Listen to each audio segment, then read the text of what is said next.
So what do we do? Just briefly, Network is a next generation games developer and publisher. Our biggest and flagship game at the moment is Legendary Game of Heroes, which some of you may have heard of, doing pretty okay in the top grossing charts. Also feel free to download, since it's free to play. And we also have a chat and messaging app called The Network, which allows you to share content with other players and connect with your guilds, for example, in Legendary, but also beyond Legendary. And then just briefly on our team, so we are still somewhat fresh. I've been with Network for a year, and Yavuz joined in April, and he did his PhD in behavioral science at Stanford University, and now decided to join industry full-time, so he's going to be with us starting, well, pretty soon. And if you look at like why we chose the topic we chose, which is why does data-driven app design need social science? Our skill sets nicely complement each other, because I've been doing machine learning and data science industry for some time, and he has a lot of knowledge about behavioral science, psychology. So yeah, we're trying to bring these two things together to make data-driven app design more effective. Just to get on the same page on terminology, what we actually mean by this. By data-driven app design, we mean the application of quantitative methods, in particular machine learning and experimentation, to the design of mobile apps. We will use mobile games examples, and yeah, our examples will center around this definition. And in fact, we won't do really have 10 reasons, but we have 5 broader angles, and we will give 2 examples for each. So the first angle that we want to look into is that noisy signals and lack of scale can fail machine learning. This is a yeah, pretty commonly observed thing, I think. When you don't have enough data, you can hardly make data-driven decisions, but we'll look at that in a bit more nuanced fashion. Then you can have unanticipated longer-term and side effects of machine learning. Social science can actually help you to overcome or identify these side effects that you may not want. Similarly, social science can help you to identify the right modeling approach and algorithm you want to use. Finally, it can help you to identify the right incentives and treatments, and to make sense of experiment results. This is like the 5 broader angles we're going to look into. And as Michael also mentioned, please interrupt me anytime if you have a question, because some of this stuff may be a bit technical for some. I don't know how much of a background people in the audience have, so please ask. Let's get to the first broader angle, which is about noisy signals and lack of scale can fail machine learning. So just a bit of background, what we mean by that. So ultimately, good design wants to maximize users' engagement and with the app, and profitability also. And these engagement and revenue signals in the app economy are pretty, I mean, many of you may have seen these distributions. They're outlier infested and noisy. So in gaming, sometimes people call players who spend a lot whales. What that essentially means is they would, on a distribution like this, be very far out to the right in the long tail of the distribution, and there's really only a very few of them, and depending on your sample sizes, they're not that common. But spending is only one aspect. You have the same for social engagement, for actual engagement with the game itself. On every behavioral dimension, you essentially find distributions like this.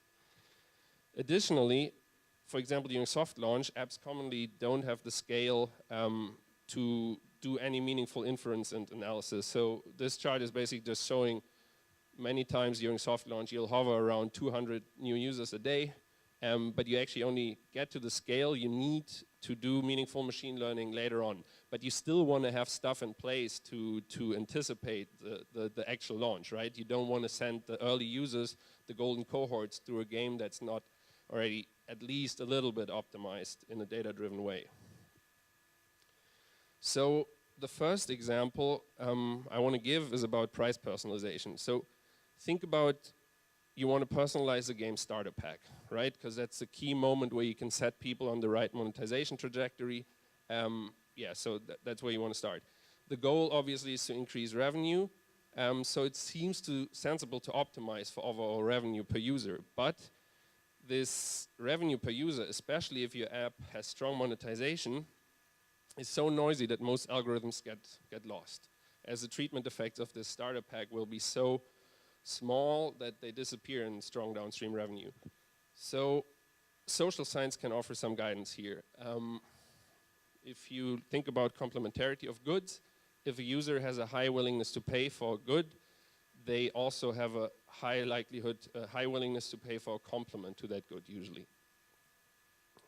And there's even a scientific citation if you want to look into that paper. So what this means, or what you can do then, if you, for example, during soft launch don't have the scale to do actual machine learning, or you don't have the sample size to work with these noisy revenue signals, you give large starter packs to users who paid a lot for their mobile device, which is a super simple approach, purely based on the notion that when somebody spends a lot of money on their mobile device, they're also going to be more likely to be willing to spend a lot for a game. Similarly, you can then enrich that with other features, right? Like countries. So people who have a lot of income available will tend to come from countries with high GDP per capita. So you can also feed in features like that. And that will enable you to already have some sort of price personalization in place before you even have any sample size to do machine learning on. Second example, now this is Yavuz's example. I'll try to do it as well as I can. He was thinking about unsupervised learning. So unsupervised learning is, for example, clustering. So you feed a lot of features that describe your player base into a clustering algorithm, and then you hope that it gives you meaningful clusters of players that you can segment along or like personalize an experience to. So ideally, you want this to look like this, right? You feed your data in after some dimensionality reduction and whatnot. You get these beautiful clusters that nicely separate out, and then you can give different treatments to these players and everybody's happy. But in reality, stuff will usually look like this. So you will have to draw clusters in a conceptually guided fashion, meaning you want to do stuff that seems sensible also from a substantive perspective. So examples for that are payer segmentation. And what you can do then is you can help guide your machine learning with conceptual insights. So a very famous framework is RFM from the marketing literature, meaning, or like the letters stand for recency, frequency, and monetary value. So essentially you segment your player base by how long has it been since their last purchase, how often do they make purchases on average, and what amount do they spend on average. And that can give you a really good segmentation for the player base if you have so much noise in the data that your clustering fails. Another example is jobs to be done. This is a bit more or less well known, I think. This is a tool set. You can also Google it. There's some pretty good HBR article about it, which is essentially about identifying users' needs and using that to segment the player base. So I mean, the very simple example is like new user versus existing user, right? New user will have different needs that from a player who has been in the game for a long time, just in terms of game difficulty and so on. The second example we want to discuss, or the second broader topic, is about unanticipated longer-term and side effects of machine learning. So just in a nutshell, even well-fitted and accurate models can generate policies with unanticipated outcomes or like even negative long-term consequences for the KPIs of your app. Social science can help us anticipate and address such outcomes. So Yavuz's example here is around filter bubbles. What that means is that personalization can lead to these filter bubbles that are basically just reinforcing the same repetitive user experience over and over. This, for example, came up on Facebook for certain political views that people would start being caught inside these social circles where suddenly the world would start looking to them like everybody shares their worldview, sort of. A more e-commerce related example is on Amazon. If you purely let a recommender do its job, it's going to be very likely to put all users or like consumers on Amazon's website, for example, into very similar product categories, and through that may lead to not enough cross-selling to different product categories. So yeah, these are the examples. In games, it could be about, let's say you recommend a certain game mode to players over and over, which leads to them never exploring other game features, and then their long-term retention is actually negatively impacted. Yeah, and what can we learn from social science around that? Variety in experiences matters and actually increases engagement. Yeah. So the example I want to give for this is price belief formation. So we can actually stay with the starter pack example I gave earlier. So let's say we want to use a bandit approach to target that starter pack, meaning, who's familiar with bandits? One person, or you're just not raising your arms, or everyone here? I really don't know. Anyways, I'll just try to give it in a nutshell. A bandit is like an A/B test that automatically rolls out the best performing variant to all users. And then you can take that a step further and look at contextual bandits, where this variant will be targeted to certain segments as defined by data we know about the users. So what these bandits need, they need some sort of reward that they optimize for, meaning they need to know how they can know if a variant is good for a player or not. So in the case of the starter pack, this would once again be revenue, right? Because they want to, the bandit should give a starter pack to the user base that maximizes their revenue. So as we discussed earlier, quite often the revenue will be too noisy as a bandit's reward, because it has such a variant distribution. So you could consider conversion, which in fact is how most bandits in the advertising space work, just meaning does somebody click on the ad or not. That's the ad that's going to be shown most. So conversion of the ad is going to be the reward in that scenario. Problem, however, is if you use that for price targeting, you will favor low price points, right? Because you'll convert much more people if you give them a 99-cent starter pack than if you give them a $20 starter pack. But there may be people in your user base, especially the ones on high quality mobile devices, who actually want the higher price starter pack, because that gives them a much better game experience because it contains more in-game currency, better cards, whatever it is your game offers. So what happens then if you give, if you maximize for conversion only, you get significantly lower LTV possibly, which is really not what you want. So social science can help us understand this, because consumers form price beliefs. That has been shown across domains so many times, meaning if you expose your high value users early on to really low price points, that is not going to be good for their willingness, or for their valuation of your product essentially. So how can we fix that, or how can we use that to enrich our machine learning? We could consider composite rewards, meaning we blend conversion and revenue to take this price belief formation aspect into account. Then the third broader angle is around modeling and choice of method. So what's this about? A good modeler does not just throw algorithms at data, but tries to understand what's actually going on, so tries to understand the data generating process. Why do we see these patterns in the data? What are underlying decision situations? What choices does a consumer have to make? And asking such substantive questions can help you identify the right choice of method for the problem you want to solve. So the example I want to give for that is LTV prediction in freemium settings or in free-to-play settings, where consumers often have non-compensatory decision rules. What that means is, in a freemium app context, for example, a consumer could have as a decision rule, I will not ever spend money on this app, no matter how much time I spend in it and how much utility I derive from it. And why is that problematic? If you then use linear methods for LTV prediction, they actually cannot learn this discontinuity and distinguish players well.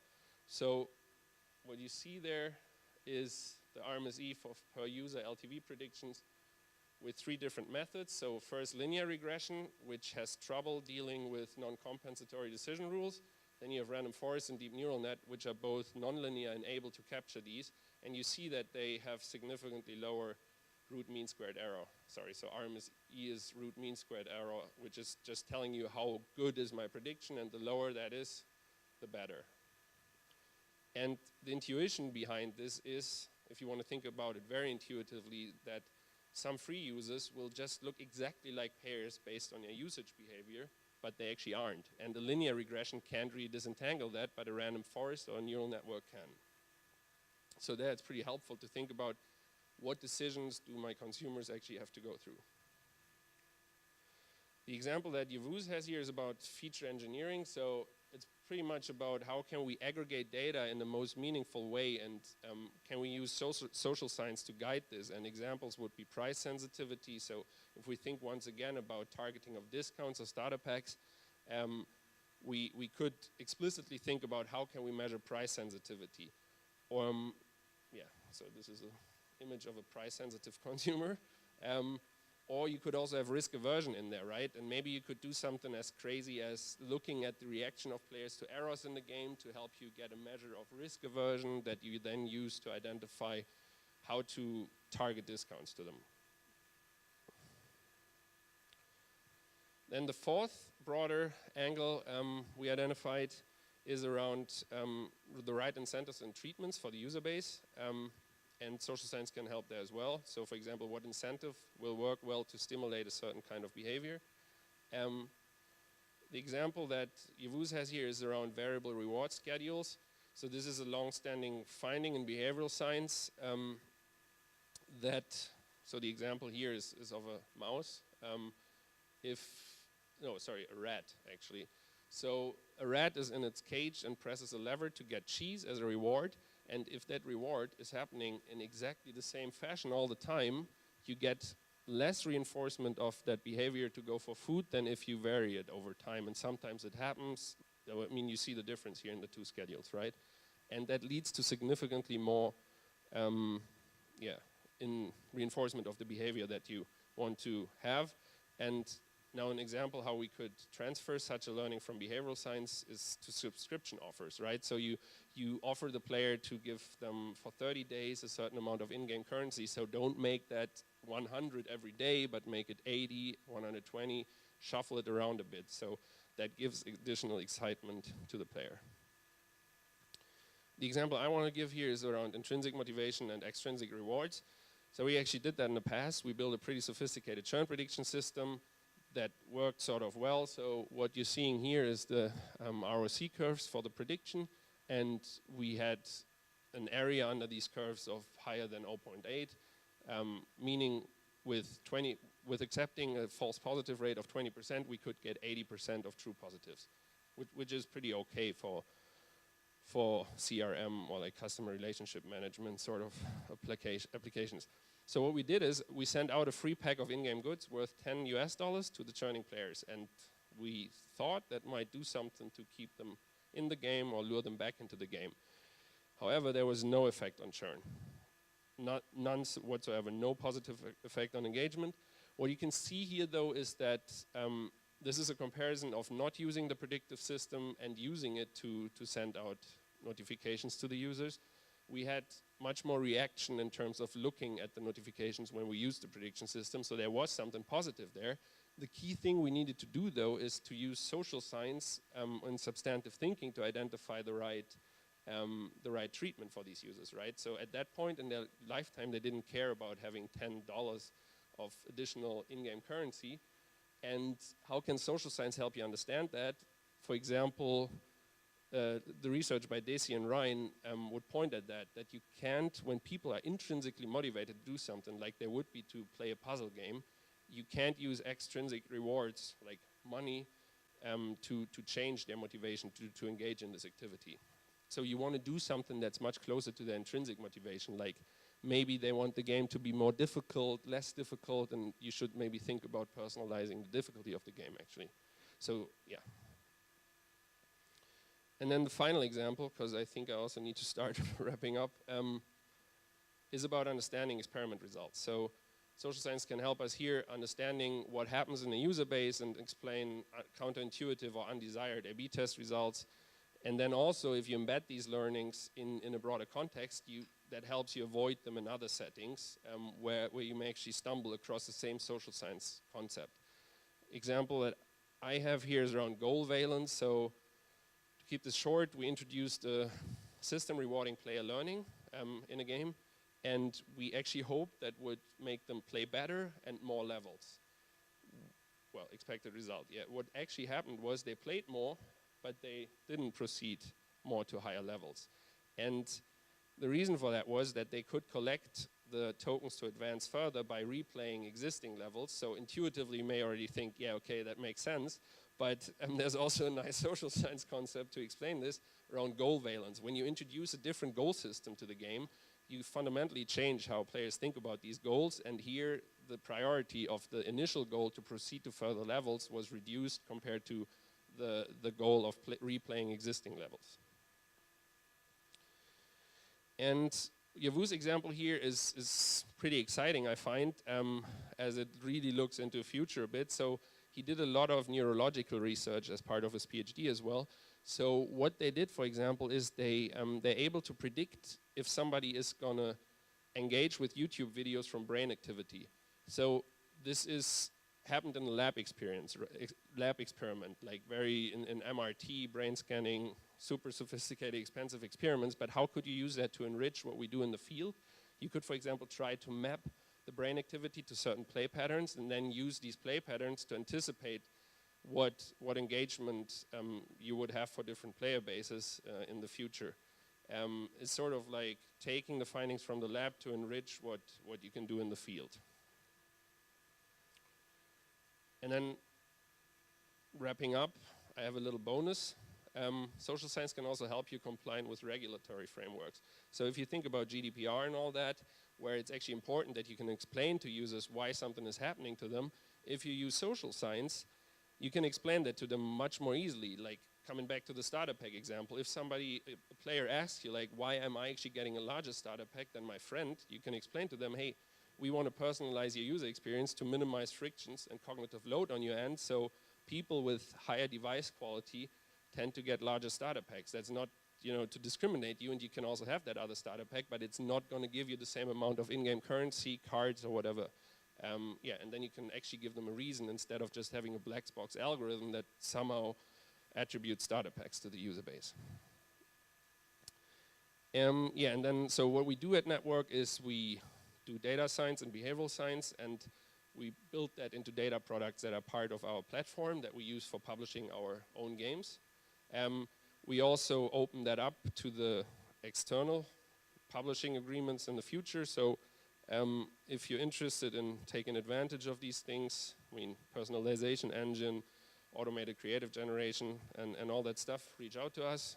We're happy to, to assess if we could work together in terms of publishing. With that, thank you. Yeah, data scientists, whoever's here, let's chat over coffee. Game devs, reach out if you want to publish, and these are our email addresses to get in touch. Thank you.